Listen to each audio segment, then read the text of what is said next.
Have you ever, correctly, had a gut feeling to dislike someone who, on the surface, was a cool person that everybody else liked? What's that story? I worked as a supervisor at a water park. There were something like 7 other supervisors and 3 managers. Let's give them names: Matt, Jess, and Cassie, overseeing 200 lifeguards. One year we had a lifeguard we'll call Kevin. Everybody loved Kevin. Kevin was the coolest, and all the girls loved Kevin. Or Kevin's such a great lifeguard. The thing was, I thought he was a terrible lifeguard. He was always sloppy, shirt untucked, way too relaxed in his chair, and I constantly had to yell at him to focus. One day while I was trying to explain why he needed to do better, I realized he wasn't really listening to me and then said, "Whatever you say, babe." That just struck me as odd, and then I started to notice how disrespectful he was to all of the female guards and supervisors, but everyone just wrote it off as playful. I brought it up at the next management team meeting, but everyone disagreed with me about it. That was when I found out one of our managers was fast tracking Kevin for a supervisor position, and they already started training him. About a week later, Kevin decided to test his power at the top of a ride by telling the lifeguards he was in charge and to speed up the release times of guests so the lines would move faster. This made the ride super dangerous because people were crashing into each other on the ride. A bunch of people got hurt. After a certain number of people getting hurt from tubes colliding, the general manager ran up to the top of the ride to shut everything down.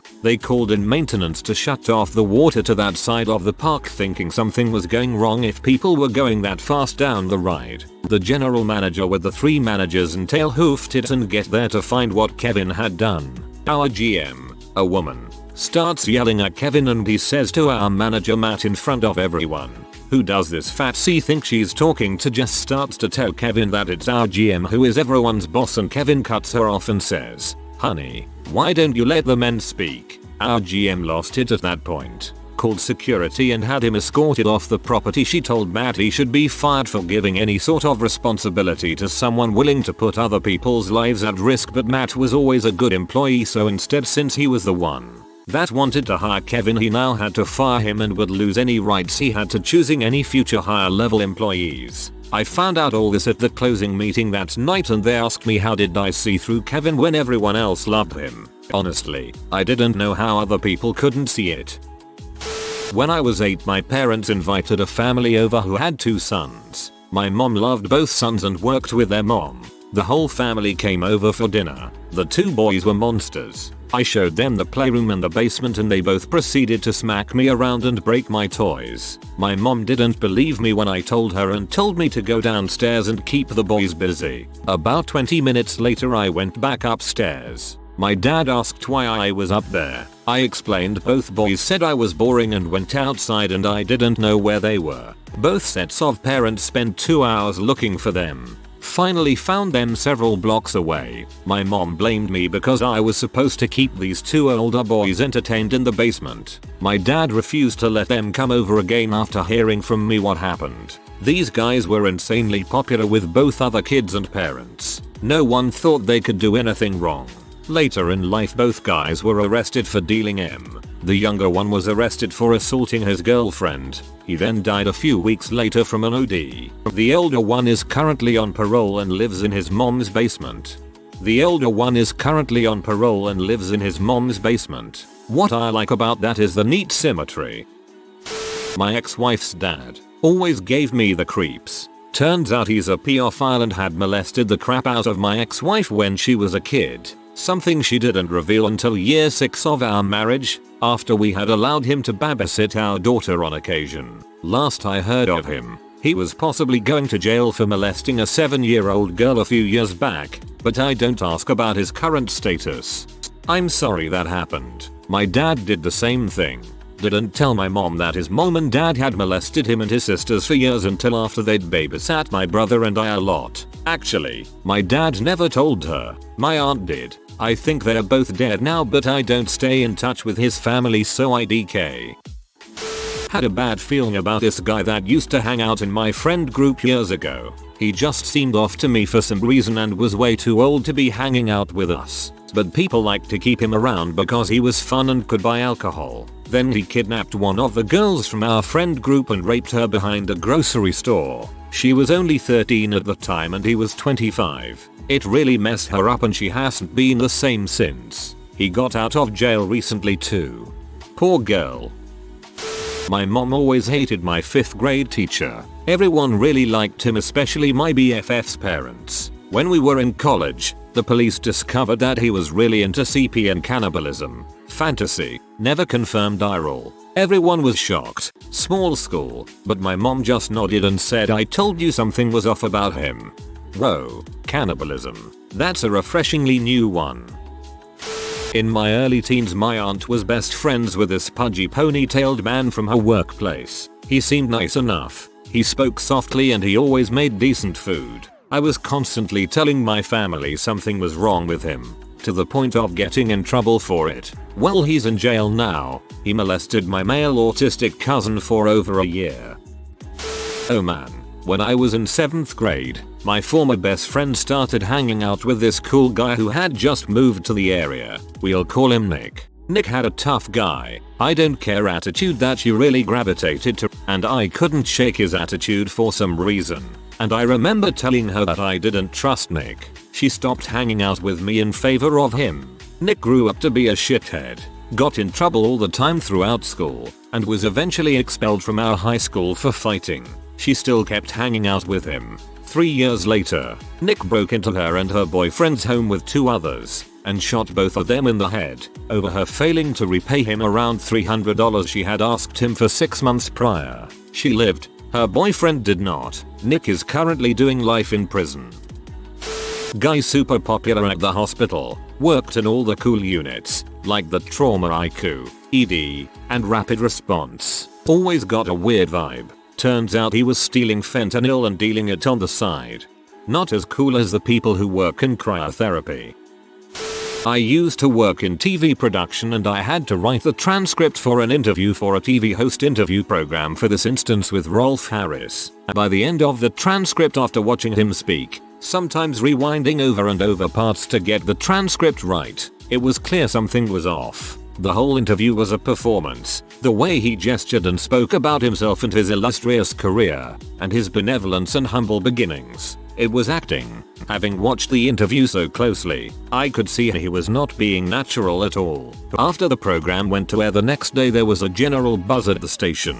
It did well. Rolf Harris was considered a national treasure. Everyone loved Rolf Harris. One of the producers at another program at the station was chatting to me about how brilliant the interview was. I was just honest and said what I wrote above, that he didn't seem right. His movements and words were too measured and not sincere, in that he seemed to be performing rather than just talking. The producer said to me, well, he is a performer, but I never liked him after that. He gave me the creeps. A few years later, he gets charged for a string of sexual assaults on children, using his celebrity to get away with it for pretty much his whole life, some dating back in the 60s. He's an old man now, so that's my story. My mum was watching one of those 100 best children's entertainers of all time shows on 5 years ago, and I commented that Rolf Harris was creepy. She tutted and said he was well respected, etc. Refuses to remember the incident now, of course. I ran a restaurant with a friend a few years back. My friend worked the back and I took the front. There was the time he hired Alex. I was helping prep during the day, as Alex was being trained everywhere in Bot. I spent a couple weeks with him going over prep and so had plenty of time to get a sense of his character. The guy was a liar. Little things, like having a pill press so he could make his own Vicodin. Stupidest lie in the world, especially to a one-time pillhead like me. Constantly, he would spout small details about his life that made me think this guy was a serious freak. But my friend loved him, and he had a way of calming the raging beast of the chef during a hectic shift, so it seemed harmless. Until one busy night Alex collapsed outside. We called an ambulance and slugged it out without him. The next day, he shows up explaining he has stomach cancer and checked himself out of the hospital. He is met with sympathy from everyone except for me, who greeted the news with a hidden eye roll. But you just don't call someone out if there is even a slight chance they have cancer. The next month Alex is out of work half the time due to treatments and I'm filling in.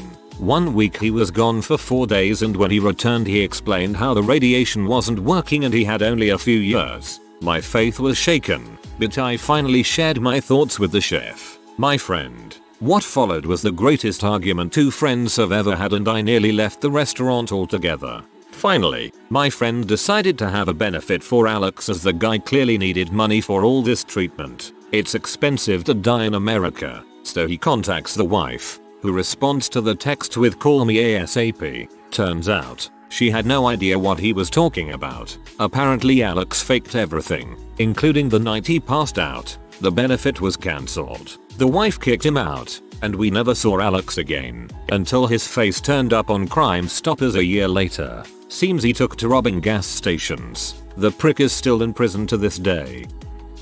Yep. There was this guy who had moved here from CA and started working at the former bar we were at. Gave me a bad feeling from the beginning. Fellow bartenders hung out with him, gave him hugs, etc. He was nice, but he always had the CIO attitude. Like, oh poor me with puppy dog eyes and crap. I hugged him once and it felt wrong and I couldn't figure out why. Turns out he is a repeat woman beater. I read 3 separate arrest reports of him stalking, choking, harassing 2 different women.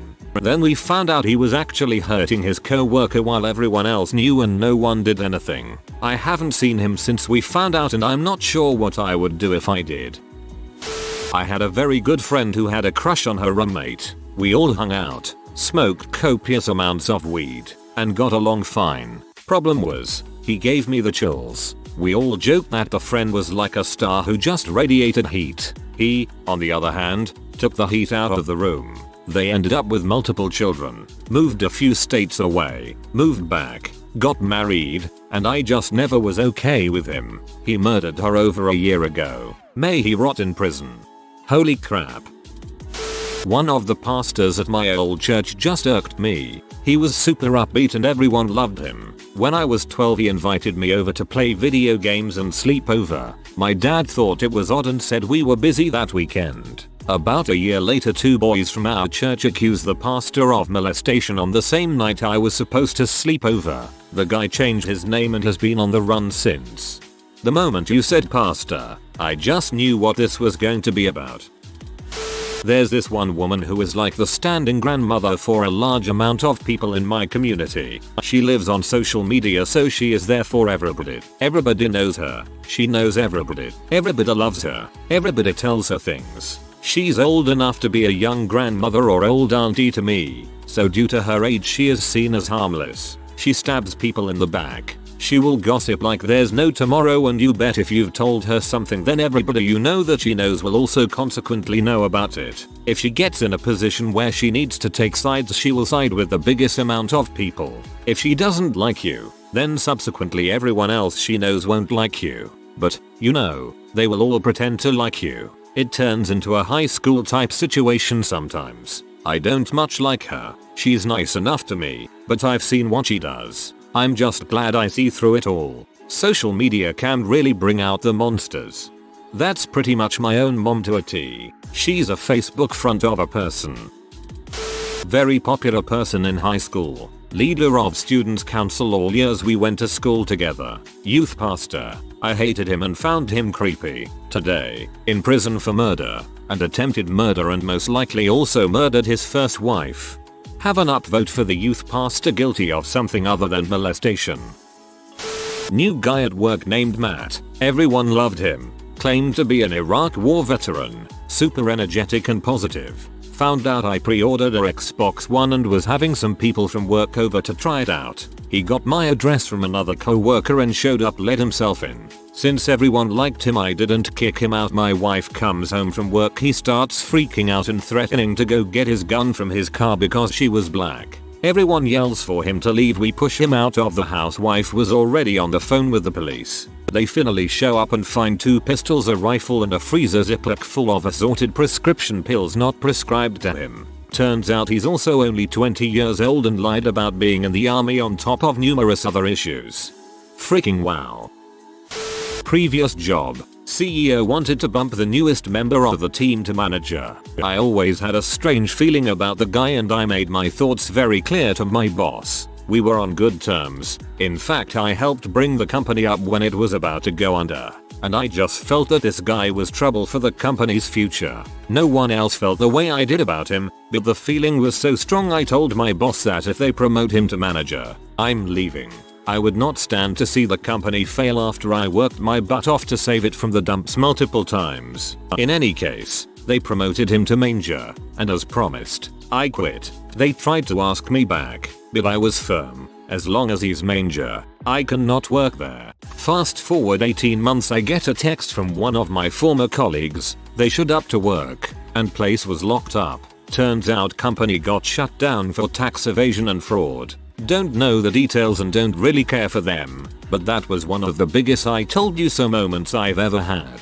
From what I've read, this pattern is common when dealing with corporate psychopaths. Some people have a bad feeling about them they can't quite place, but the upper management are charmed by them so they get promoted. And then, fraud, tax evasion, embezzlement, etc.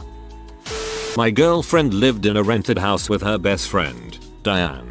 Diane met a guy at a bar one night named Brad. Brad was handsome, as in leading man handsome, the best looking built guy Diane had ever hooked up with. They got serious pretty quickly, and in the process of hanging out at my girlfriend's house, I started running into Brad from time to time. He was always nice enough, but something about him just seemed off to me. Nothing I could put my finger on, but I always got a bad vibe from him. My girlfriend didn't understand my trepidation toward Brad, and Diane certainly didn't, but I wanted nothing to do with him. Whirlwind romance became engagement and elopement, and he moved in with Diane as a married couple and my girlfriend moved in with me. Fast forward a few months, they're both working, happy, talking about trying for a baby. Everything seems to be going great. With her sterling credit, Diane buys Brad a new motorcycle. Since he drives an older truck and his credit is subpar, Diane leaves work sick one day and comes home early. She finds the motorcycle parked in the driveway,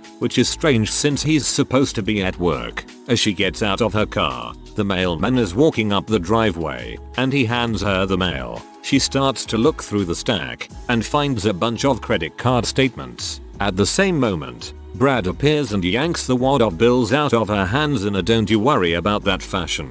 Argument ensues, both about the mysterious credit card statements and the reason why he's home and not at work. Things don't add up, and due to some other ongoing inconsistencies, Diane hires a private investigator to check up on her husband. A very disturbing report comes back. Brad doesn't have a job. He leaves before she does each morning, waits for her to leave, and comes back home. Once there, he entertains both female and male clients as, for lack of a better description, a male prostitute. Remember, he was extremely good looking and in good shape. He also opened a multitude of credit cards using Diane's credit, and maxed them out with cash advances. When he was confronted with all of this, he hopped on the motorcycle that he'd cleverly had her put in her name, and he promptly disappeared. Further investigation into Brad revealed that he employed multiple identities and was at the time, unbeknownst to any of them, married to 3 different women in different states. A conman of the highest order, who I was able to sniff out I suppose due to the fact that I wasn't blinded by his dimples, pecs, and square jaw as Diane and my girlfriend were. Diane wound up having to declare bankruptcy over the mess, going from carefully cultivated, perfect credit, to a complete financial disaster. As far as I know, Brad was never made to answer for anything he'd done to her, although I assume that by now he's locked up somewhere, dead, or reformed. Not to defend the guy, but he clearly did have a job, just not the one she thought.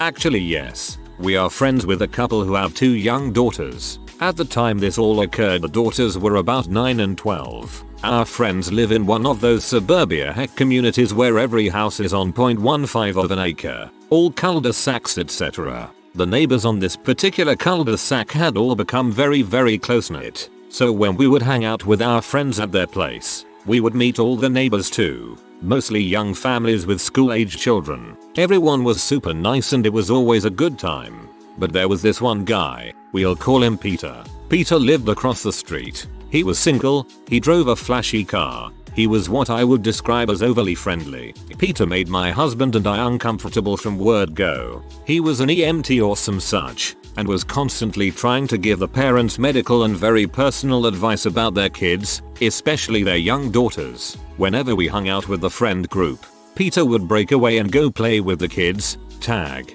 hide and seek. I remember one time one of the little girls was on an elliptical machine and Peter got up on the machine behind her and started working it with her to show her how. All the parents would say, "Oh, that Peter. He's such a big help. He's so good with the kids." My husband and I felt very strongly that Peter was a creeper to the nth degree. He bothered us so much, in fact, that we stopped hanging out with the entire group after a while. Recently we reconnected with the friends, and guess what? Peter had become increasingly obsessed with one of their daughters, texting her, leaving her notes in their mailbox. When they'd told him to back off, he'd moved his attention to one of the other little girls on the street. They eventually filed a complaint against him with the police. I think the police couldn't press specific charges, and Peter packed up and moved across the state. And then somehow through the grapevine my friend found out that in the short time Peter's been living in this new town, there's already been several complaints to the police for similar conduct. It's bothered me ever since because we didn't speak up at the time.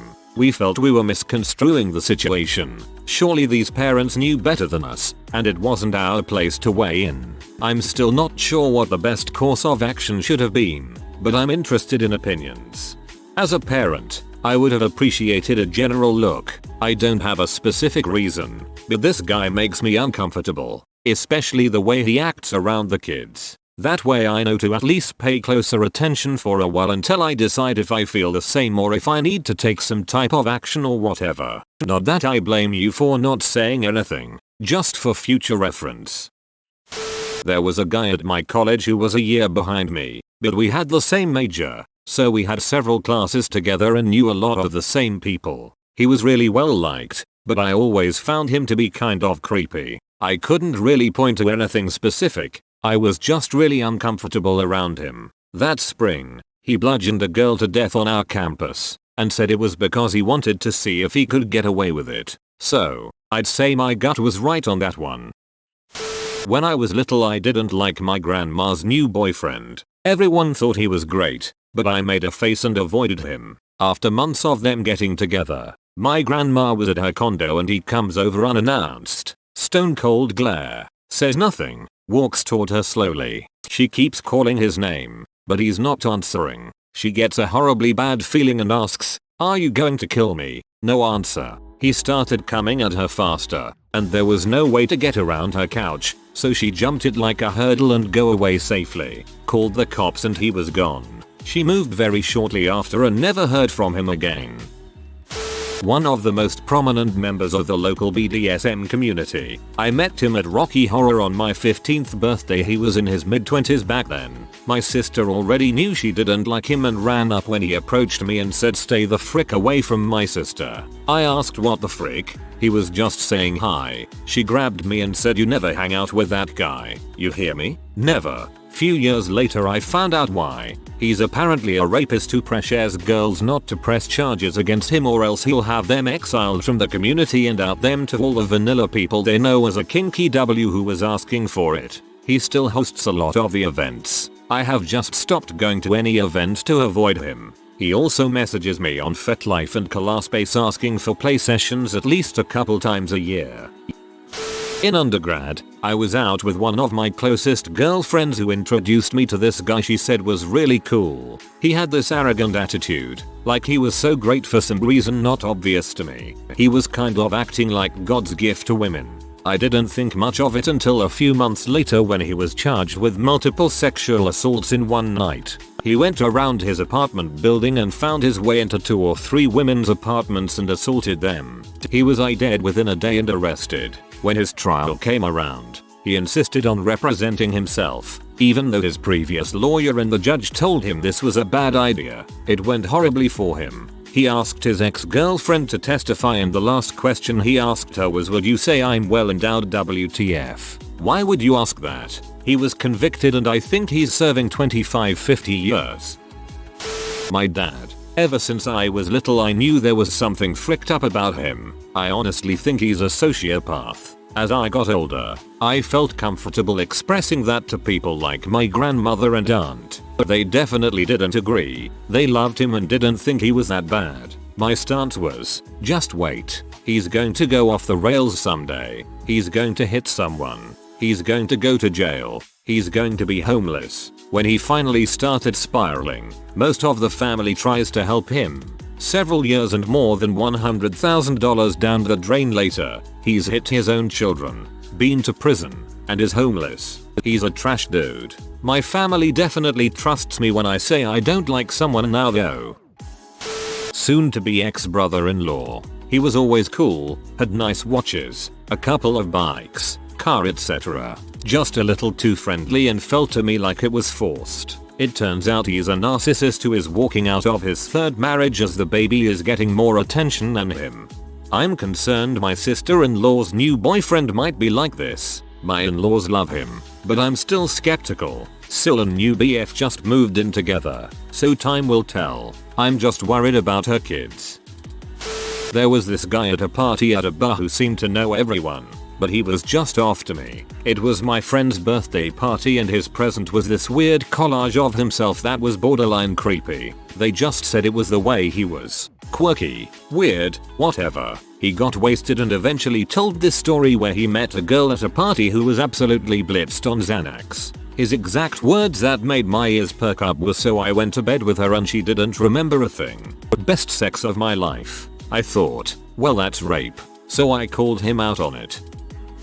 My old drama teacher. Everyone loved him but I knew something wasn't right. Sure enough, he was fired for inappropriate behavior with a student. Sometime during 11th grade, luckily a long time ago, there was this new girl who had spent a year in Britain. This is Germany. I was quite interested because I grew up in Britain up until we moved to Germany when I was 6 years old. Anyway, I had a bad feeling about her the whole time. Something about her was exceptionally phony. I went on 2 dates with her before she told me about it, and I immediately stopped meeting her. Turned out she hadn't been to Britain. That's the story they told us at school so she would fit in. She really spent a year behind bars for trying to strangle her 3-year-old sister. Since then, I really watch out for my gut feeling. Never proved to be wrong. Yep. At work there was this one kid who was just freaking weird. Everyone gave him a pass because he was just a socially awkward gamer kid who couldn't talk to girls. Lies, I'm awkward as frick and I don't give off Ed Gein vibes. There was just something so off about him. Once I was putting lotion on my hands after washing them and he said something to the effect of, "Oh, I really love black skin, it's always so smooth." Like, who says that crap? I had Buffalo Bill flashing in my head. Another time when I was pregnant, he came up behind me and started rubbing my stomach and asked if I was going to eat the placenta. So gross for so many reasons. Anyway, time passes, then my friend hits me up telling me that he's been arrested for the rape and murder of a girl in a building he worked maintenance at. So yes, suckers, it wasn't just me being bitchy, he was psycho. He said something to the effect of, "Oh, I really love black skin, it's always so smooth." Okay, well maybe he is just super awkward and that's his way of complimenting someone. When I was pregnant, he came up behind me and started rubbing my stomach and asked if I was going to eat the placenta. Well, that's just not an okay thing to say to someone. If you are new to the channel, you can subscribe. I publish new videos every day. Until then, check another video.